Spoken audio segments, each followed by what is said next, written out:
Okay, तो dear student 2013 का part B, ये paper public service commission, Punjab public service commission में आया था इकोनॉमिक्स का। और ये इसका बी पार्ट है। इसके कुछ क्वेश्चंस जो हैं वो रह गए थे। अब कोशिश मेरी ये होगी कि इस वीडियो में उन तमाम क्वेश्चंस को कवर अप कर लिया जाए। तो पहला क्वेश्चन यहाँ पर है, in a perfectly competitive industry in the long run equilibrium all firm will face या will have equal marginal cost, identical supply curves, identical plant size and have equal fixed cost। अब यहाँ पर reasonable answer आपके पास बनता है कि will have equal marginal cost. Next question 52, which of the following does not represent a barriers to entry into a market? Barriers to entry into a market, ठीक है, ये फॉरेन मार्केट भी हो सकती है, यानी इंटरनेशनल ट्रेड के ज़ुमरे में भी आ सकती है, उस टर्म्स में भी ये बात कर सकता है। पहले बाकी देख लेते हैं। इंपोर्ट कोटा, इसने कहा है which is not a barrier, so हमने देखना है not a barrier, so it is a barrier. Patent laws is a barrier. Government franchise is a barrier. It is a barrier. Patent laws is a barrier. Government franchise, इसका मतलब ये है कि government will not give franchise to others, so limited franchises होंगी, so it is a barrier. Government license कह लें, franchise कह लें। Anti trust legislation, anti trust legislation usually होती है अगेंस्ट मोनोपलीज़, के फर्म्स मोनोपलीज़ ना क्रिएट कर सकें, फर्म्स कार्टल्स ना बना सकें। सो जब मोनोपलीज़ और कार्टल्स बन जाती हैं तो barriers to entry so firms के ऊपर एक किस्म का प्रेशर आ जाता है न्यू एंट्रेंट पे कि वो एंटर नहीं हो सकते क्योंकि ऑलरेडी मोनोपलीज़ होती हैं। सो एंटी ट्रस्ट लेजिस्लेशन जो है बेसिकली फ्री ट्रेड और एंट्री इनटू द मार्केट को फ्लरिश करती है, so it is not consider as a barrier to entry. In the dominant firm model, the points of competitive firms are in the dominant firm model, the profits of the competitive firm are। अच्छा, ये mistake है typing में। तो competitive firms जो होती हैं dominant price, अब ये डोमिनेंट फर्म मेरे ख्याल में प्राइस लीडरशिप मॉडल की बात हो रही है। तो डोमिनेंट फर्म मॉडल में, यानी कि डोमिनेंट ये आपका प्राइस लीडरशिप मॉडल के अंदर जो कम्पिटिटिव फर्म्स होती हैं, जो फॉलोअर होते हैं, उनका प्रॉफिट ऑलवेज नेगेटिव नहीं हो सकता, ऑलवेज जीरो नहीं हो सकता, ये दोनों चीज़ें तो नहीं हो सकती। Always positive because the firm is more efficient then the dominant firm, ये नहीं हो सकता। आइदर पॉजिटिव और ज़ीरो बट नेवर नेगेटिव, यही आपके पास रीज़नेबल आंसर है, और कोई हो नहीं सकता। ठीक है जी। तो नेक्स्ट इज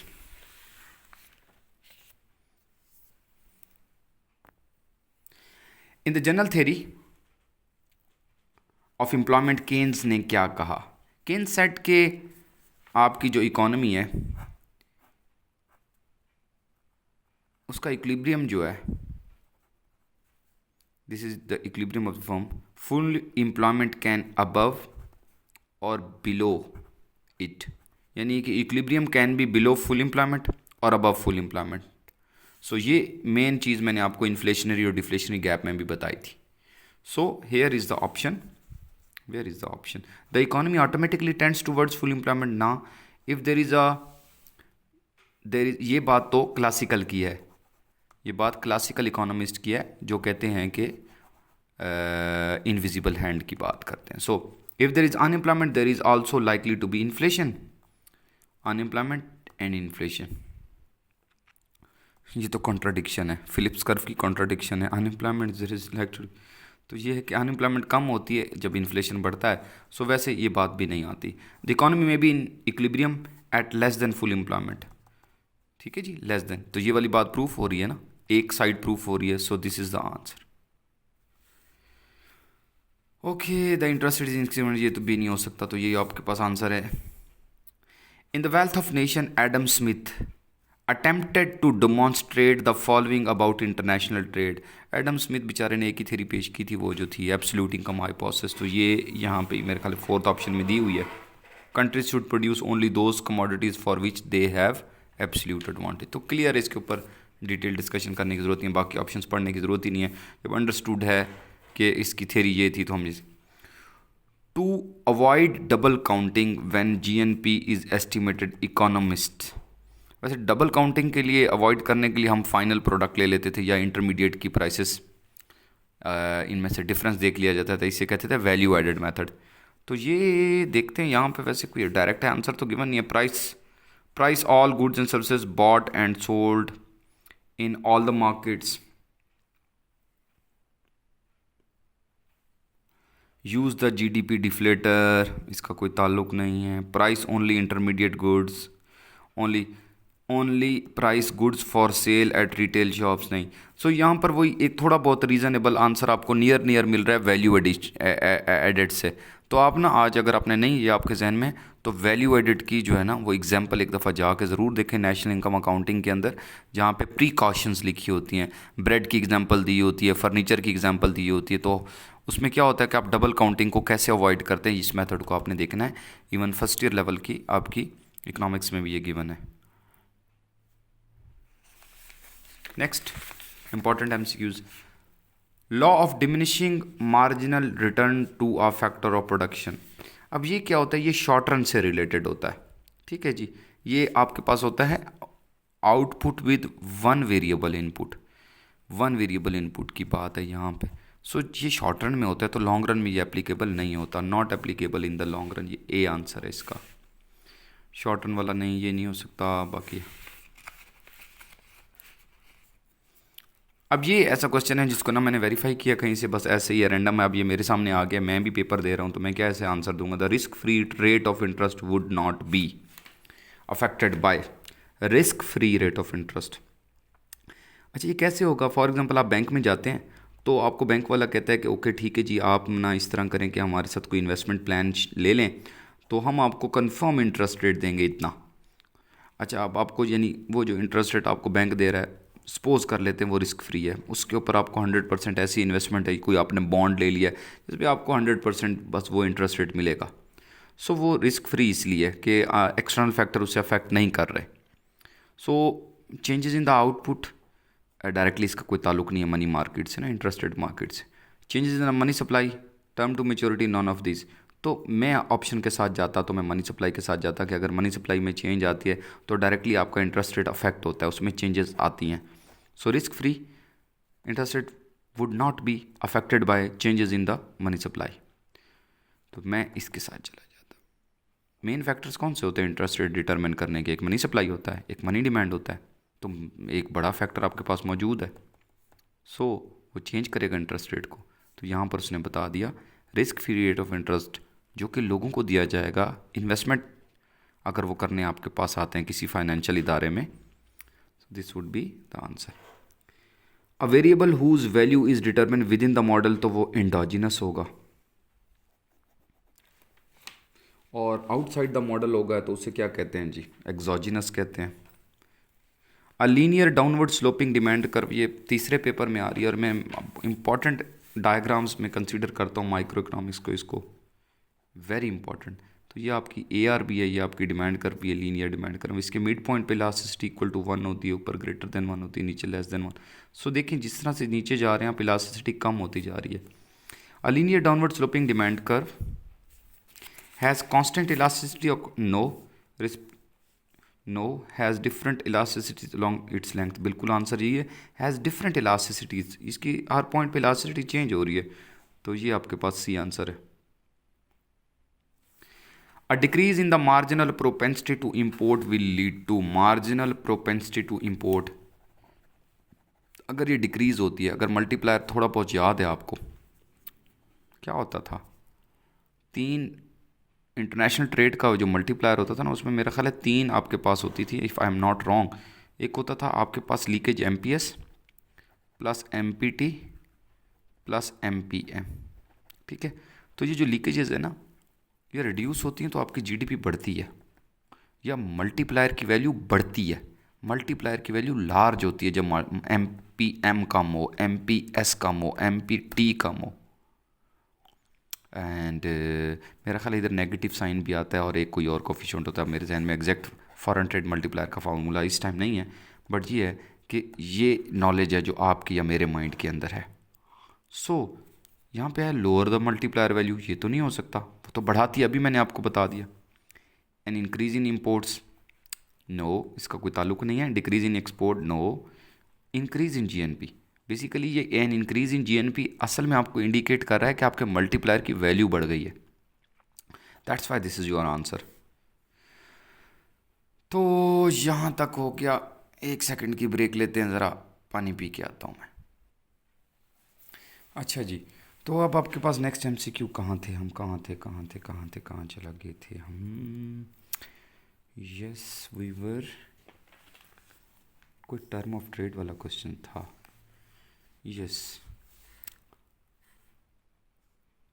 ये बता चुका हूँ, यहाँ पे आते हैं। अच्छा, the term of trade between two countries refers to the ratio of export prices to import prices, this export to import this। अच्छा, होता ये है कि यहाँ पे आंसर वैसे कोई भी ठीक नहीं है। बेसिकली होता ये index of export prices, index of export prices over index of import prices multiply by 100 होता है। आप फार्मूला चेक कर सकते हैं इंटरनेशनल ट्रेड की बुक से। सो नियरेस्ट आपके पास यही export prices to import prices, तो आपके पास आंसर ए है। In the liquidity trap situation, क्या होता है लिक्विडिटी ट्रैप की सिचुएशन, ये हो गया ना, आपके पास मनी स्पेकुलेटिव डिमांड या मनी डिमांड आपकी क्या होगी, हॉरिजेंटल होगी। रेट ऑफ इंटरेस्ट आपका क्रिटिकल लेवल पे आ गया, people have hold all the cash.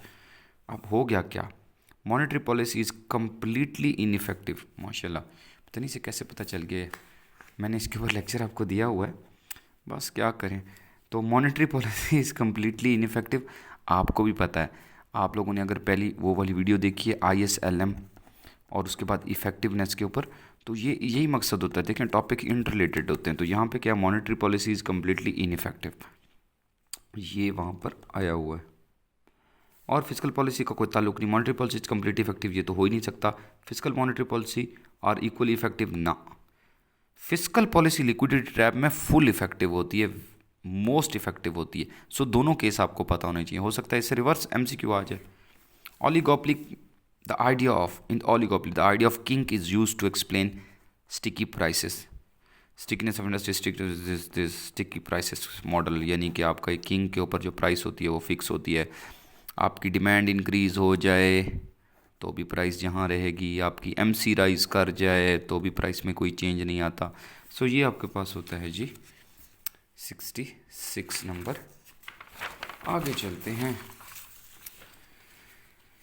Nash equilibrium आ गया जी। In the Nash equilibrium a player choose its what, deviate from the strategy, does not deviate from the strategy, does not deviate, क्योंकि Nash equilibrium में ये होता है कि dominant strategy। सो आपने क्या पढ़ना है, ये चीज़ें देखनी होती हैं। dominant strategy क्या है, Nash equilibrium क्या है, ठीक है, ये आपने देखना है। ये मैंने पहले भी पेपर में डिस्कस कर चुका है। डोमिनेंट स्ट्रैटेजी जब आप चूज़ कर लेते हैं ओपोनेंट डोपली मॉडल में फॉर्म ए और फॉर्म बी, तो जो अपनी डोमिनेंट स्ट्रैटेजी चूज़ कर लेते हैं, फिर वो irrespective of what the B is going to do, A will stuck with his dominant strategy. So in Nash equilibrium में does not deviate from the strategy, B answer है। Higher isoquant in an Edgeworth box, क्या होता था जी Edgeworth box, याद है? नहीं याद, अच्छा याद है। This was a box, it's very beautiful box, ठीक है जी। यहाँ पे हमारे पास दो ओरिजिन है, ओरिजिन 1 ओरिजिन 2, टू कमोडिटीज़ ले लेते हैं, ठीक है जी। एक एक्स ले लेते हैं, एक वाई ले लेते हैं। So this is Edgeworth contract curve, मैं डायरेक्ट ही बना रहा हूँ। These are the indifference curves, ठीक है जी। इसने क्योंकि इसने बात की है किसके हिसाब से, इसने बात की है हायर आइसोकॉन्ट्स। चलें जी, आइसोकॉन्ट की बात की, तो ये हमारे पास आइसोकॉन्ट है, इंडिफरेंस कर नहीं लेते। तो भाई हायर आइसोकॉन्ट्स हैं, अगर हम इधर से आइसोकॉन्ट 1 से 2 से 3 की तरफ जा रहे हैं तो हमारी आउटपुट बढ़ रही है। अच्छा, जो बी फॉर्म होती है उसके आइसोकॉन्ट्स जो होते हैं रिवर्स बनते हैं, 1 2 3, तो वाई की जो आउटपुट है वो ऊपर से इस तरफ बढ़ रही होती है, उधर से हम ओरिजिन 2 ले रहे होते हैं। तो this was the Edgeworth contract curve. इसके ऊपर मैंने वीडियो भी बनानी थी, नहीं बना सका आज, इसके इन पॉइंट्स के ऊपर, पॉइंट्स ऑफ टेंडेंसी के ऊपर मेरा ख्याल है marginal rate of technical substitution जो है between X and Y equal होता है, ये इक्विलिब्रियम के पॉइंट्स होते हैं एंड सो ऑन। एफिशिएंसी, आगे चलते हैं जी। तो क्या होगा जी, higher output, higher isoquant, higher output, positive, negative, lower ना। वेलफेयर इकोनॉमिस्ट क्रिएट्स, मैंने वीडियो बनाई थी कल, इसके ऊपर अपलोड की थी। Welfare economist creates what, higher profit नहीं, negative output no, positive output no. Utility या वेलफेयर की बात करते हैं, नियरेस्ट यही है, बी है। Special drawing rights, special drawing rights, SDRs, these are the special rights by using which we can draw funds or loan from IMF to correct our disequilibrium in balance of payment. So SDRs are issued by IMF. D is the option. Next, Harrod Domar model में कितने growth rate हैं, warranted growth rate, natural growth rate, एक और भी था actual growth rate, I think ये 3 होते हैं based upon 3 growth rates. Where are 3 growth, 3 distinctive rate of growth. The value of Gini coefficient is, the value of Gini coefficient is between 0 and 1। अच्छा, एक चीज़ ध्यान में रखिएगा, ये जो 2013 का पेपर है, अगर आप 11 वाले पेपर को देखें और 2015 वाले पेपर को देखें जो मैंने डिस्कस किया, उससे कंपैरेटिवली ये बहुत टफ है। रीज़न क्या है? रीज़न ये है, इट इज़ फॉर BPS 18, ये 18 ग्रेड के लिए बनाया गया है, लेक्चरर इकोनॉमिक्स के लिए नहीं बनाया गया। सो ये सब ट्रिपल एस के लिए बनाया गया, सब सीनियर सब्जेक्ट स्पेशलिस्ट इकोनॉमिक्स का टेस्ट है PPSC का। So it was a very tough economics का paper in the history of PPSC, जब से वो MCQ पेपर देना शुरू हुआ है। सो इतनी टेंशन लेने की ज़रूरत नहीं है। इसलिए आपने देखा होगा ये टोटली मास्टर बेस है, इसमें बहुत कम जो है ना सिंपल कॉन्सेप्ट्स आए थे, तो इसलिए टेंशन नहीं लेनी है। इस पेपर को देख के प्रैक्टिस के लिए अच्छा पेपर है। जीनी कोफिशिएंट की वैल्यू 0 और 1 के दरमियान होती है, 0 and 1, ए आंसर है आपका।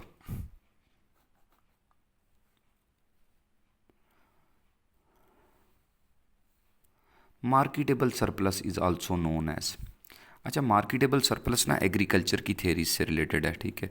तो मैंने इसे चेक किया क्योंकि एग्रीकल्चर इकोनॉमिक्स मैंने नहीं पढ़ी हुई थी, तो मैंने जो इधर इससे जो इन्फर किया वो यही था, जो मुझे सोर्सेज से मैंने इसको देखा। उसमें ये होता है कि बेसिकली जब फार्मर अपने सारे के सारे कॉस्ट और एक्सपेंसेस को पूरा कर लेता है तो कुछ फसल बचा के रख लेता है, कुछ जो क्रॉप है उसके पास वो होती है, और वही उसको सेल करके वो उसके पास समझ लें प्रॉफिट बचता है।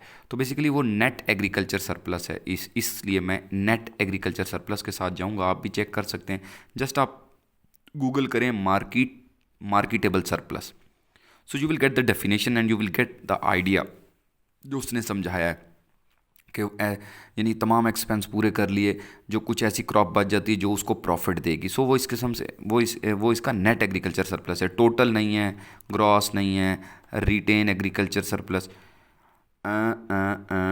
मिस्टेक होगी, सॉरी, ये आंसर नहीं है, ये नहीं है, रिटेन सरप्लस है। उसने अपने पास जो रख लिया surplus, that is, sorry, retained उसका आंसर है। मैंने ऑप्शन देखी नहीं, ये दो तो थे नहीं ना, नेट वाला, और इसमें ए और डी में से पॉसिबल हो सकता था। डी इज़, जो डेफिनेशन मैंने पढ़ी है उसके अकॉर्डिंगली ज़्यादा क्लोज रिटेन एग्रीकल्चर सरप्लस है, ठीक है जी। आगे चलते हैं। थॉमस ने कौन सी ये थेरी कब पेश की, आप खुद ही देख लीजिएगा कि पॉपुलेशन की थेरी जी, माल्थस वाली।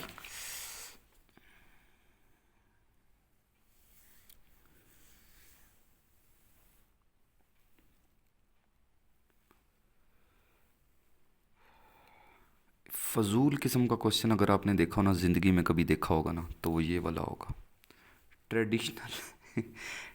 Traditionally it is said that the rapid economic growth is, अच्छा मुझे ये बताएं, अगर मैं आंसर ये वाला देता हूँ ठीक है। फॉर, मतलब मैंने नेट से चेक किया, अब कौन सी थेरी है जो डायरेक्टली इसके बारे में बताएगी। फॉर रिच, यानी कि ट्रेडिशनल थेरी कहती है कि rapid economic growth is beneficial for rich. ठीक है, तो इसका क्या मतलब है फिर? इसका मतलब है बी ऑप्शन भी ठीक है। अच्छा, अगर मैं कहता हूँ बेनिफिशियल फॉर पुअर, तो इसका मतलब है मैं ये कह रहा हूँ कि सी ऑप्शन भी ठीक है। तो मैं कहता हूँ कोई नींद में फजूल किस्म का बंदा था जिसने पेपर बना के दिया, पीपीएससी वाले ने इसको लगता है पिछली दफ़ा पेपर बनाने के पैसे नहीं दिए थे, इस वजह से इस तरह का ये देखें। तो अब आप खुद ही चूज़ कर लें कोई सेट। ठीक है, यूजुअली क्या होता है, ट्रेडिशनल थ्योरी कहती है कि रैपिड इकोनॉमिक ग्रोथ बेनिफिशियल होती है रिच के लिए, तो इसका मतलब है हार्मफुल होती है पुअर के लिए। तो बस अब अल्लाह का नाम लेके इस तरह के कोई एक दो एमसीक्यू आ जाएं तो बस ठीक है जी, सदक़े के तौर पे चले जाएंगे। आगे चलते हैं। Because of inequalities and absolute poverty, because of inequalities, एक काम हो रहा है इनइक्वालिटीज़ और दूसरा काम हो रहा है absolute poverty, the social and physical disincentive increase हो रहे हैं। देखें, इनइक्वालिटी और एब्सोल्यूट पॉवर्टी, ये दोनों सोशल और फिज़िकल डिसइंसेंटिव जो हैं, डिसइंसेंटिव ग्रोथ के डिसइंसेंटिव, यानी ग्रोथ की जो नेगेटिविटी है उसे इंक्रीज़ कर रहे हैं। सोशल एंड फिजिकल डिसइंसेंटिव को ये इंक्रीज़ कर रहे हैं। सी आंसर है। क्वाजी या कुसाई रेंट बेसिकली होता है ये कुसाई रेंट, ये फर्स्ट ईयर की बुक के अंदर भी गिवन है। तो when the prices of capital goods rise करती हैं because of limited supply of capital stock. Short run के अंदर अगर हमारे पास ना मशीनरी की शॉर्टेज हो जाए, कैपिटल स्टॉक की शॉर्टेज हो जाए, उसकी वजह से जो प्राइस बढ़ती है, जो जो रेंट जनरेट होता है उसे कहते हैं कुसाई रेंट। ये इसकी डेफिनेशन है। तो वर्ड शॉर्ट रन तो सबसे पहले आता है डेफिनेशन में। Question number 81, the income and price elasticity of demand for agriculture good is very low, never be zero. किसने कहा है ज़ीरो? हाई भी नहीं होती, वेरी हाई भी नहीं होती, वेरी लो होती है। Income elasticity for agriculture good, price elasticity for agriculture good low होती हैं, ज़ीरो नहीं होती हैं। अब कारवान वाले पे मुझे गुस्सा है, असल में उसने ज़ीरो दिया हुआ था।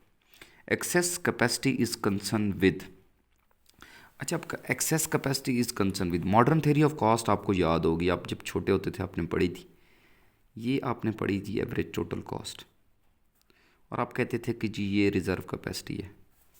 अच्छा, आपका होमवर्क भी है एक, आपने ये देखना है कि एक्सेस कैपेसिटी और रिज़र्व कैपेसिटी में क्या फ़र्क है। ये मैंने आपको रिज़र्व कैपेसिटी बताई है, चलें जी, लो बता ही दिया मैंने। एक्सेस कैपेसिटी बता ही देता हूँ। एक्सेस कैपेसिटी आपकी ये एवरेज टोटल कॉस्ट है। ये when you are producing above the minimum cost point, ये अब आपके प्लांट साइज़ की जो कॉस्ट लोएस्ट यहाँ पे हो सकती थी, but you are producing year, ये आपके पास एक्सेस कैपेसिटी है। हो सकता है कि आपकी डिमांड ही ना हो प्रोडक्ट की, इस वजह से आप अभी इधर हैं। ठीक है, ये short and average total cost, ये कोट्सियानिस की बुक में you can see this. So you are at A and A to B is your excess capacity. ये जो ये रिजर्व कैपेसिटी, ये मॉडर्न थ्योरी ऑफ कॉस्ट में आपने पढ़ा था कॉन्सेप्ट, तो इन दोनों का कंपैरिजन आप ना देख लीजिएगा कोट्सियानिस की कॉस्ट थ्योरी से। So excess capacity is concern with U shape traditional cost theory.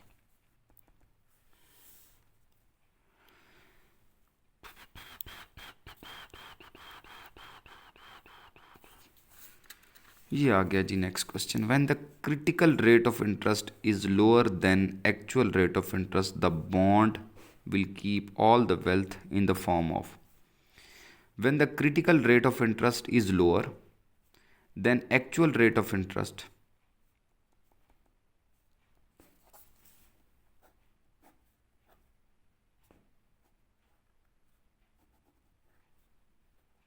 this is your critical interest rate, it is lower than the actual interest rate, for example this is your actual interest rate, so इसका मतलब ये है कि interest rate ने अभी fall होना है।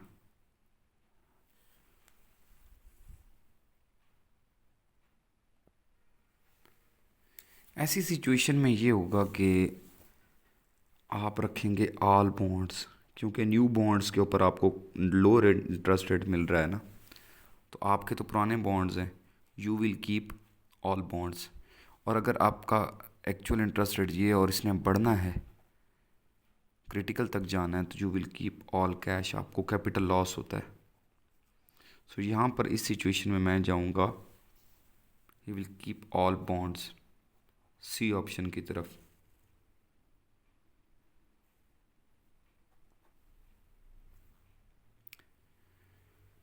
ये मैंने आपको लिक्विडिटी ट्रैप वाला ना डिटेल से समझाया हुआ लेक्चर, आप उधर से चेक भी कर सकते हैं। ये एमसीक्यू एक रह गया था, according to Baumol Tobin cash management model जो है, ठीक है, कैश मैनेजमेंट मॉडल जो टोबन की थ्योरी है ना, इसकी मनी डिमांड की theory I think, according to money gives convenience, बिल्कुल ठीक है।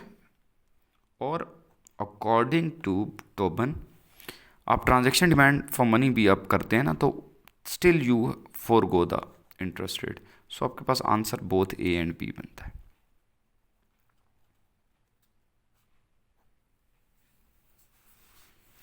Next is the slope of LM is determined by sensitivity of money demand to changes in interest rate।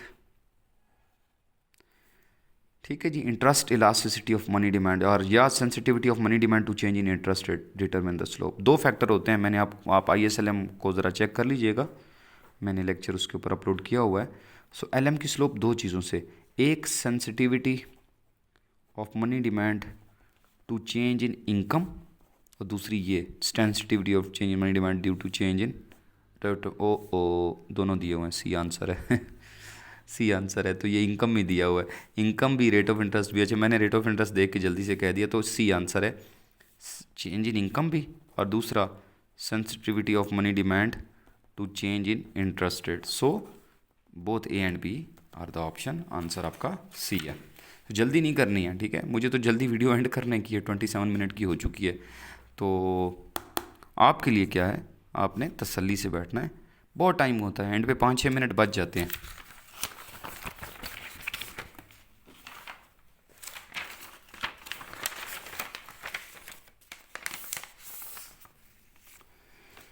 Okay. The classical LM curve is what? Vertical LM is classical LM।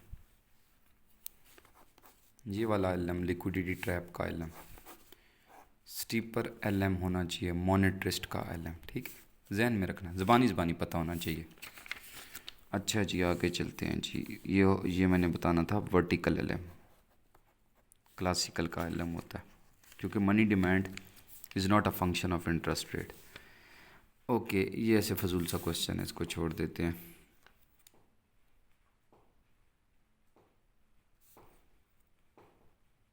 Normally जो unemployment होती है ना, उसके मेरे मुताबिक ना cyclical होती है, स्ट्रक्चरल होती है और फ्रिक्शनल होती है। अब उसके अलावा होती है natural rate of unemployment, seasonal unemployment, ठीक है, बाकी डिस्गाइज एंड सो ऑन। लेकिन देखिए मेनली तो ये तीन डिस्कस होती हैं, फ्रिक्शनल है, स्ट्रक्चरल है, साइक्लिकल है, इन्हीं से नेचुरल बन रही है। तो 3 मेन कैटेगरीज, 2 मेन कैटेगरीज, अब इससे फजूल से क्वेश्चन बना देते हैं, पता नहीं, 3 मेन कैटेगरीज।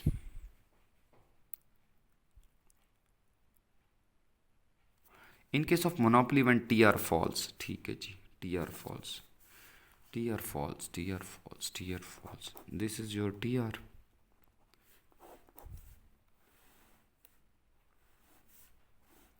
आप कहानी खुद ही समझ आ जाएगी, पूछना क्या चाहता है। Elasticity is greater than 1, never.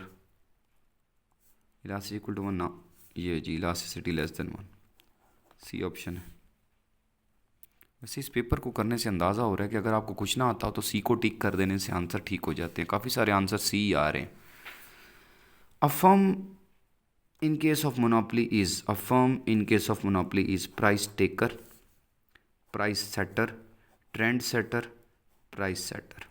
Price maker या प्राइस सेटर एक ही बात है, प्राइस मेकर हो या सेटर हो एक ही बात है।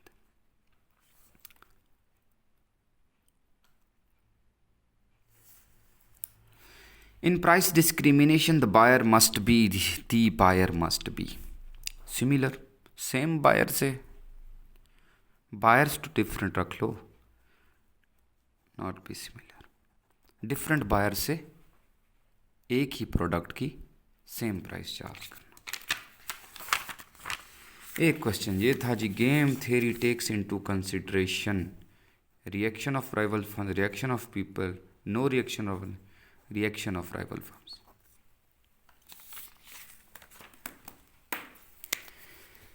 Thank you very much. और इसके अलावा ये कि जिन लोगों ने मेरे चैनल को सब्सक्राइब नहीं किया हुआ, तो उन लोगों को मैं दुआ देता हूँ कि अल्लाह ताला उनका भी टेस्ट पास करे। जिन्होंने सब्सक्राइब किया हुआ है उनको बहुत ज़्यादा दुआएं दे रहा हूँ मैं। सो शेयर करें, सब्सक्राइब करें, सो दैट कि ये जो लास्ट 15 डेज़ हैं सबको बेनिफिट हो। रेड बटन को प्रेस ज़रूर कर दें, यही मेरा रिवॉर्ड है। Thank you very much. अल्लाह हाफ़िज़।